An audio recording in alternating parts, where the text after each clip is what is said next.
Hi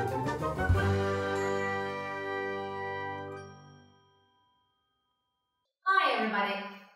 Today, as you can see, we are going to study about causatives.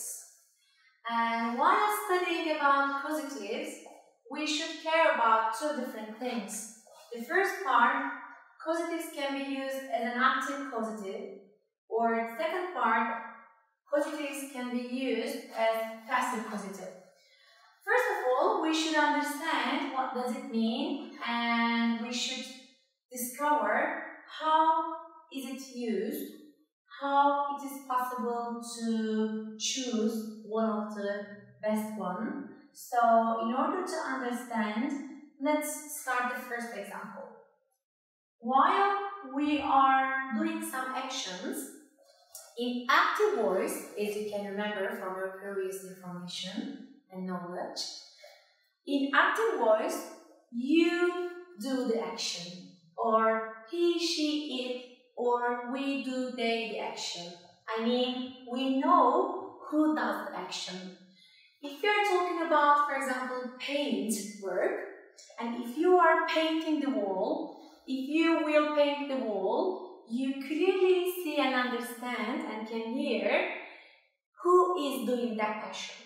So the paint action is done by somebody, by Ali, Ahmed, Ayşe, Fatma, James, Sue, Ashley. So you clearly see who does the action. In passive form, as you can again remember from your previous topics and subjects, in passive form, we give attention and we focus on the action itself. So we focus on the object and we focus on the actions itself. So we don't care about who does it, or we don't know who does it. For example, the wall was painted. We know the action is painting and it happened to the wall. So the action itself is important here. And we don't know who painted, or we don't care about who painted.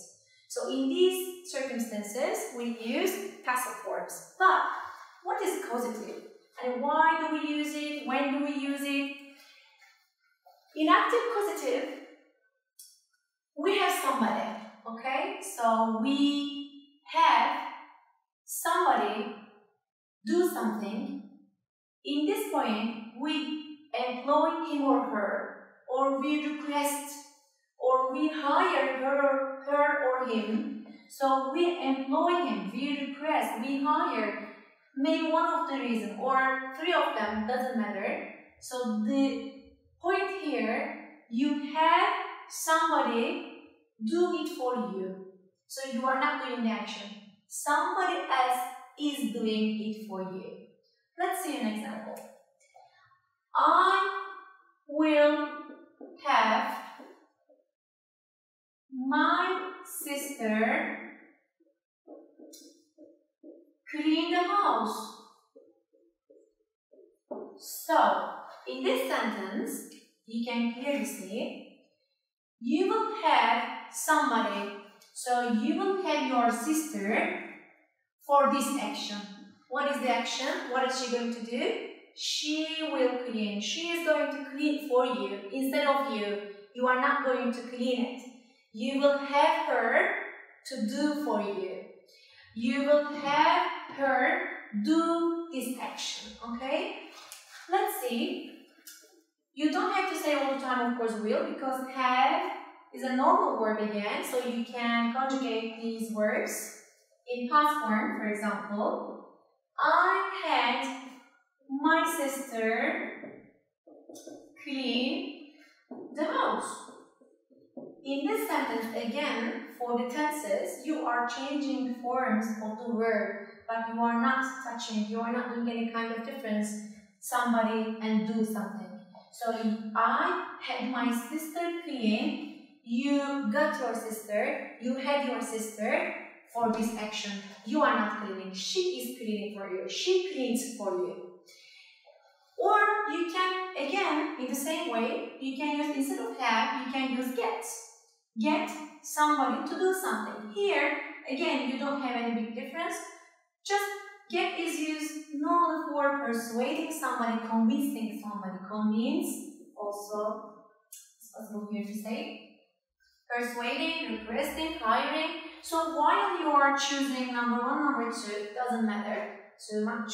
So don't care about and don't feel yourself in a stranded way. So don't think in a deeper way. Just have or get, choose one of them. The important point here, while you are using in grammar, you shouldn't forget to. So instead of have, if you are choosing get, you should make this sentence like this.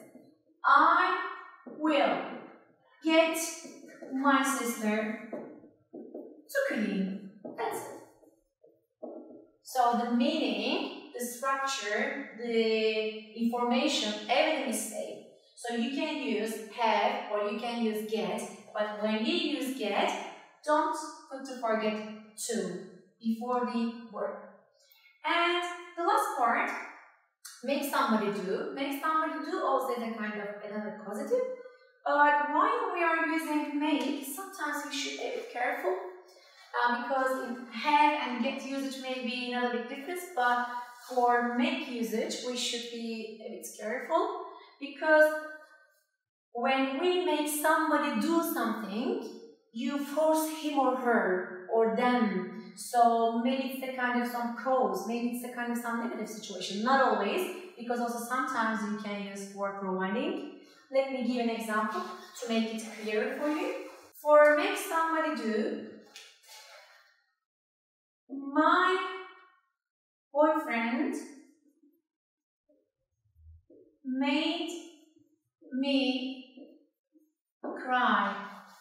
So here, your boyfriend caused you for doing this action.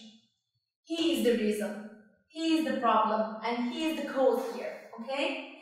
Or, my mother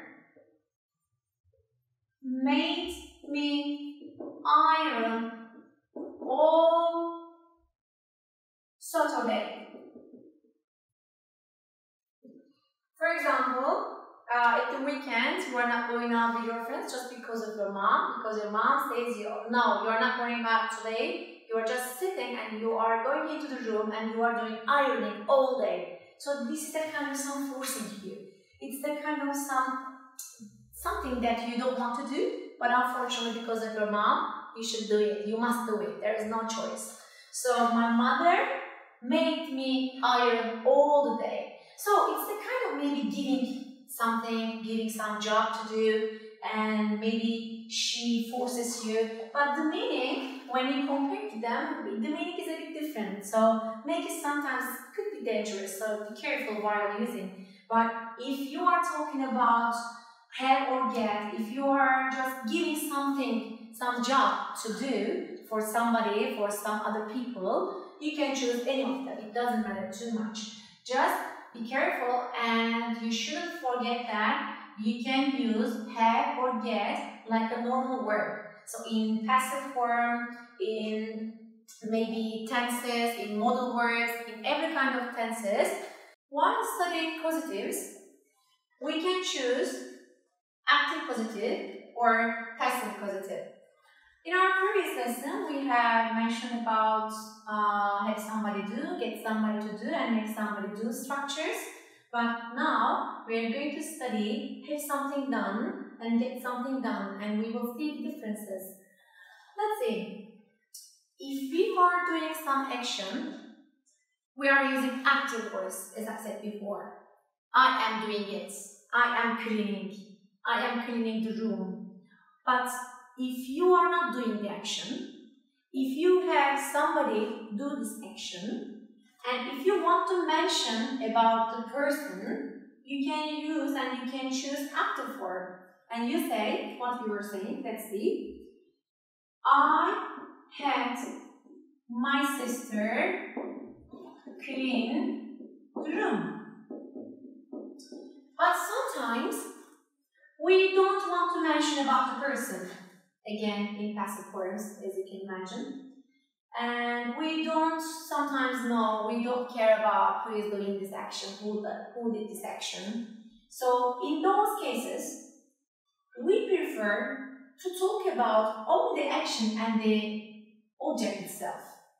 What happened? I had the room cleaned. So, have something done here. I am emphasizing, I am focusing on the something and what happened to it. I had the room cleaned. I don't know, and I'm not telling who did it. I just had somebody, but I'm not telling it clearly in my sentence. I'm just telling about the action itself. I had the room cleaned. I had, but I didn't clean. I don't know who cleaned, my mother, my sister. Just the important point is here, the room is clean now. The room cleaned by somebody, okay? I had this person. Somebody did it for me. Maybe my mother, maybe my sister, my servant, but somebody did it for me. Here, the object and the action is important. I had the room cleaned. Or, let's make it in future tense. I will have my hair cut. This is very common way, and this is a very common example. I will go to the hairdresser, and I don't care about Aisha is cutting my hair. I will just talking about the action. And I will have my hair cut. Have something done, okay? As you can imagine, as you can remember, cut, cut, cut. Present participle and past participle, all forms are cut, cut, cut. That's why it is not changing now. Let's see with another example. I should have my house painted. So in this sentence, you understand it is necessary.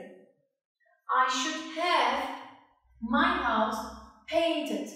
So this is the tense, this is the model, this is the place. So I'm just giving have, had, will have here, but I'm not changing something and done. So something, verb 3, all the time, past participle form. So in this action, in this sentence, I should understand I don't care about who is painting or who will paint or who should paint my walls and my house. This action should be done. This action will happen to it, okay? So, I should have my house painted is a perfect passive causative form. Today, we have just revised and mentioned about passive causatives and active causatives. And while you are using have something done, you can totally use also get something done. They are totally same. So there is no difference between them. If of course there are some few differences, but if you want to learn some more details, further details, you can email me, you can send some messages about some academic issues. But for now, in order to talk, in order to express yourself, in order to talk about the actions that is done by somebody and for you, you should use passive causative. And if you want to mention about the person, if you want to maybe focus on the person, if you want to emphasize and mention about the person, you can choose active form. But if you want to only talk about the something happened, you should choose passive causative. That's all from me for today, and hope to see you in our next lesson. Bye bye.